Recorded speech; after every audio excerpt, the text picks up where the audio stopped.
Hello, everyone. Welcome to this podcast of the Smithers rCB Europe conference. I'm super stoked to be with Robert Harper from Circtec in this podcast and interviewing Rob. Rob, welcome to the podcast. Thanks, Martin. You have a very exciting view behind you. Can you explain where you are and what can we see? Yeah, so I'm here in Circtec's Northern Netherlands plant at Delfzijl, which is one of the Netherlands' main chemical refining, chemical production industrial clusters. And this Circtec plant, people may remember from the last conference, we announced that we had successfully raised 150 million euros to begin the construction of the first phase of this Netherlands plant, which will be Circtec's flagship plant in Europe. We're now nearing completion of that first phase, which is due to start commissioning next month, October. And behind me, you're standing up about halfway up the emissions control, the emissions remediation system right now, to give you a good view, a good angle over it. And I thought what I might just do before we start is give you a pan over what's going on around here. I'll ask the cameraman now to just pan through, and you can see just how large this is. This is 20 hectares of industrial plant with its own liquid and its own dry bulk dots. It's the largest plant in Europe by a factor of at least 5, maybe 7. And on completion of phase 2, which we will roll into at start next year, it'll be the largest plant in the world. So it's an exciting but busy time for us now as we approach the beginning of finishing the electronic instrumentation and starting to switch on and commission the systems this autumn. Wow, super impressive, Rob. Absolutely. And I don't even think that video and a view like this has been published anywhere because you're so unique in what you're doing, both in scale, but also in how you go about. You presented several times in the Recovered Carbon Black conference. You presented about REACH registration of the rCB. You presented about air emissions control, which is delivered just by where you are. And last year, your colleague presented about the history of Circtec and how you went about and all the challenges you had to master. Yeah, we haven't really produced a lot of publicity over the 15 years that we've been involved in developing, maturing, scaling our technology, because, as you know, this is a very challenging sector to develop, scale, stabilize profitable systems. And what we've always wanted to avoid is going out publicly too soon, over-promising, being overconfident, and then things take longer, cost more, are more challenging than you think. And then, of course, you run into difficulty publicly. So we've got nothing to hide other than our intellectual property, obviously, which is confidential rather than something to hide. But I think we're now at the stage where there's no hiding this plant. It is a serious size petrochemical plant in the Netherlands. So we thought it would be a nice opportunity for you to actually see at scale what something like this looks like. Absolutely, absolutely. Rob, what would you say? Would it be correct to say that application development really is the solid foundation you have? You ran a decade or more than a decade almost under the radar with your ecofuels, and but you've done a lot of application development, both on the oil side, which materialized into development of renewable diesel and the investment you got, but also on the rCB side, innovated with being the first company working with a carbon black producer to make with Bella Carbon to make the Continua 8000 product based on your carbon. Can you guide us a little bit about the really the foundation of the application development you did? Yeah, so I think one of the things that is quite uniquely challenging about the recovered carbon black sector is that in reality, it is two completely separate industrial sectors sandwiched a bit awkwardly together because because of the nature of what rubber pyrolysis produces as outputs, what you've actually got is crude hydrocarbons, and you've then got a petrochemical, which is the recovered carbon black. And those are completely separate sectors in the rest of the world. You don't get Cabot or Burla Carbon producing refined road and marine fuels. And for a good reason. They are completely different markets, different specialities, different processes. And so you've actually got to get on top of both of those outputs, both of those segments, and produce high value products from refined tire pyrolysis oil. That's our approach. We don't sell at the moment crude tire pyrolysis oil. We can, but today we have a full refinery built here. We produce dedicated REACH registered drop-in fuels for the marine sector.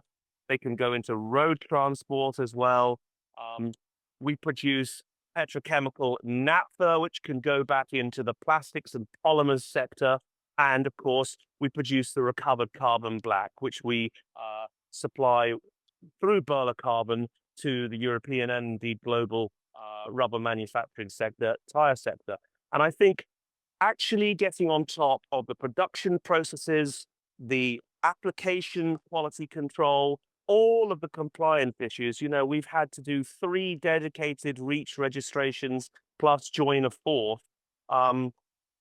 It's an enormous amount of work, and that is where that decade went. And we're now, as you can see, have come to the end of that. It's been 15 years for us, but 10 years at which we've been producing at demonstration scale in Poland and in Germany, at our plant in Germany.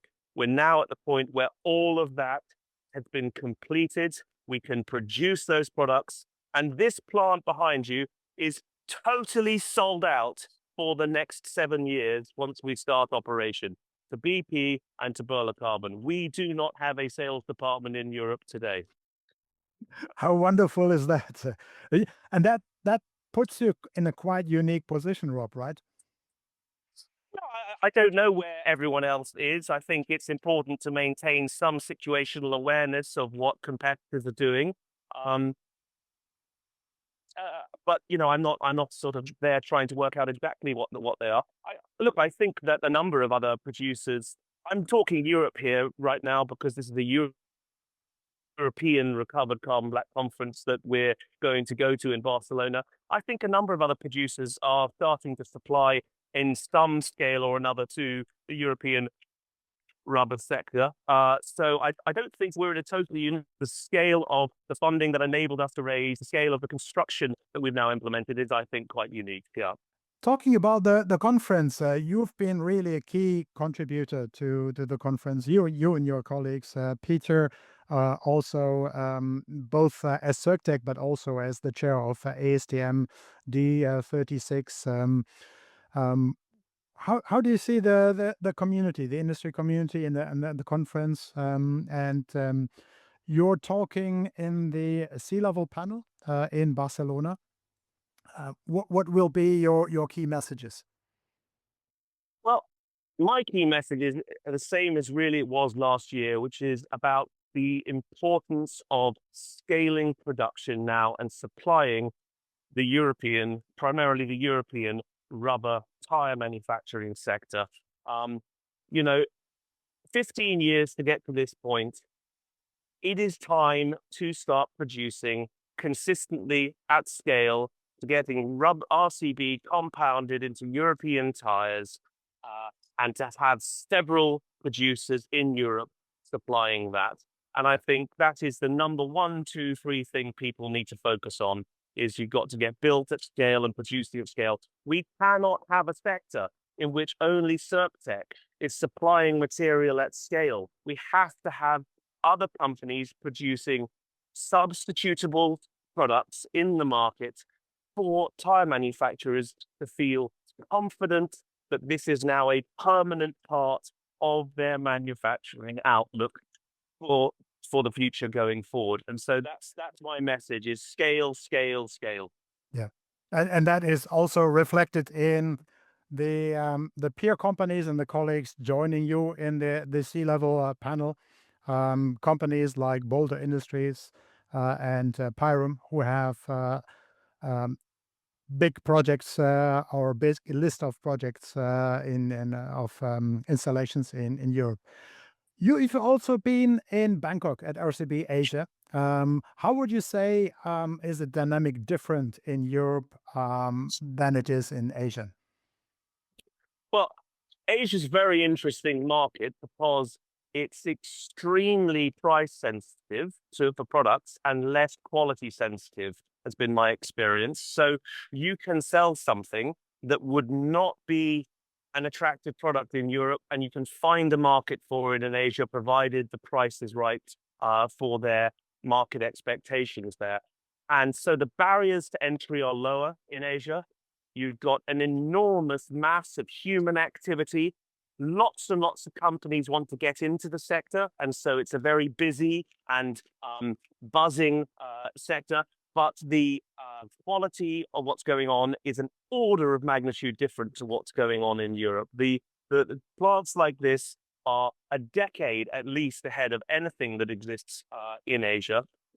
That's not to say that there aren't admirable companies that are doing things in Asia, but I would say technologically, that is certainly 10 years back from where we are. Now, will it take them 10 years to get to this point? I don't know, but there's a lot of capital needed to do something like this. The interesting question is whether Asia needs something like this. I think that's the fascinating debate. And what I would say is Asia wants and needs a bit of everything. It wants lots of lower performance, cheaper products, but it also wants high quality stuff. If you look in Korea, if you look at the market in Japan, Singapore, these are sophisticated places and they absolutely want to be doing things like this. And I'm really interested in really good quality companies like LG Carbon, sorry, they're going to punish me for that. LG Carbon in Korea, for example.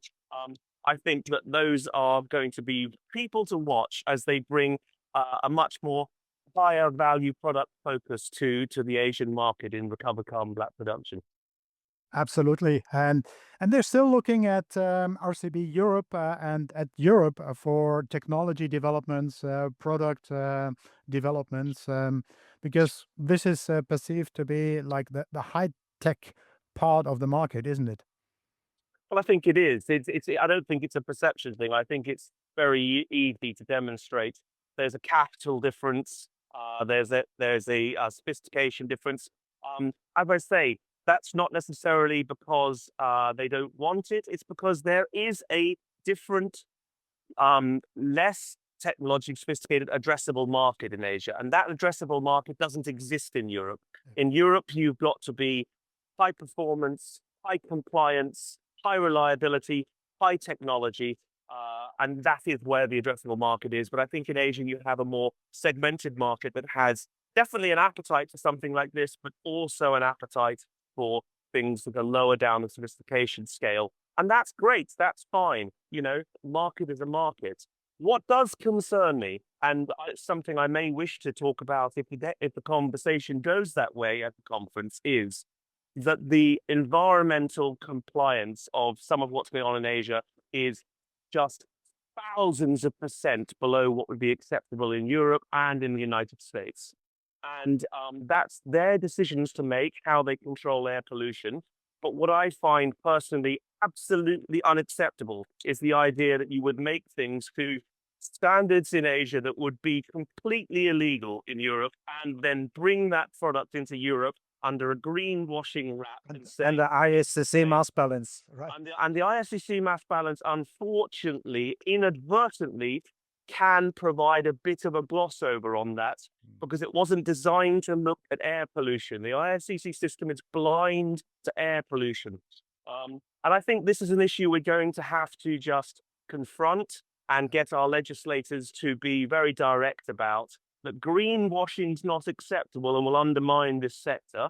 And so, we're going to have to take this on and make clear that if you're going to sell products in Europe with environmental credentials attached to them and a premium price attached to that, it's going to have to be made according to European air pollution standards. Otherwise, you're not going to be able to bring that product into Europe. And I think that is going to have to be the future going forward. And the same will, to some extent, apply to the United States.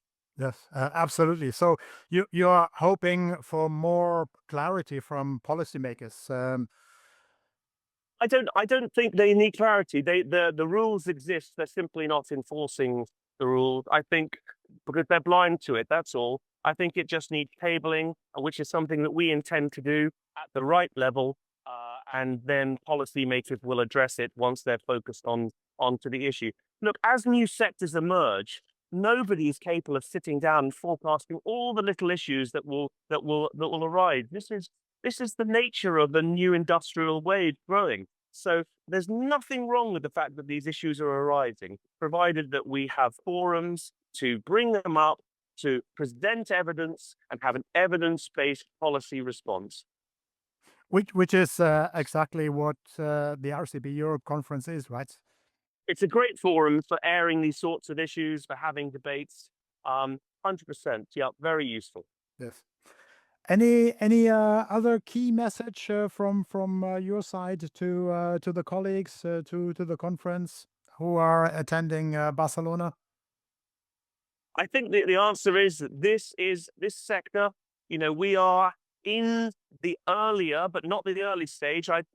We're in the earlier stages of the beginning of a new industrial wave. The last time we had a new industrial wave in Europe was probably in the late 19th century. So we've forgotten sometimes all the complex nature of developing new industrial processes. This is the beginning of a new industrial wave, and this will carry on for the next 20, 30 years. None of it's predictable. The market will make a fool of anyone who thinks they know what the future really holds.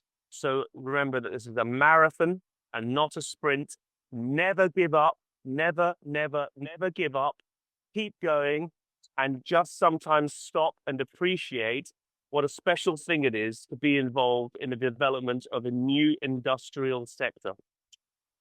Wow, absolutely. And, from Brian's side, to see you and Circtec having built all this without, much support from the policymaker and without much support from consumers yet. Consumers are not paying a lot more for sustainable products yet. So delivering the ecology and the economy, that is super impressive. Yeah, it's not our job to mold, shape, predict consumer behavior. We couldn't if we wanted to. The approach we've taken is that we've got fantastic partners in Burla Carbon and in BP, and we supply to them as the sales, marketing, distribution responsible party. And I think those are engagement issues with manufacturers that they take on board. I think personally in Europe, certainly, that consumers will progressively become more product impact conscious. But these things are trends that evolve over periods of years. They're not things that suddenly happen overnight. And so it wouldn't surprise me if this is not a simple switch you can flip and say consumers are prepared to pay for sustainability, but this is a direction of travel. And I think the direction is very clearly identifiable. Thank you very much, Rob. Thank you for this interview and this wonderful view on your plants. And I'm very much looking forward to meeting you in Barcelona. Thank you. Yeah. See you in Barcelona.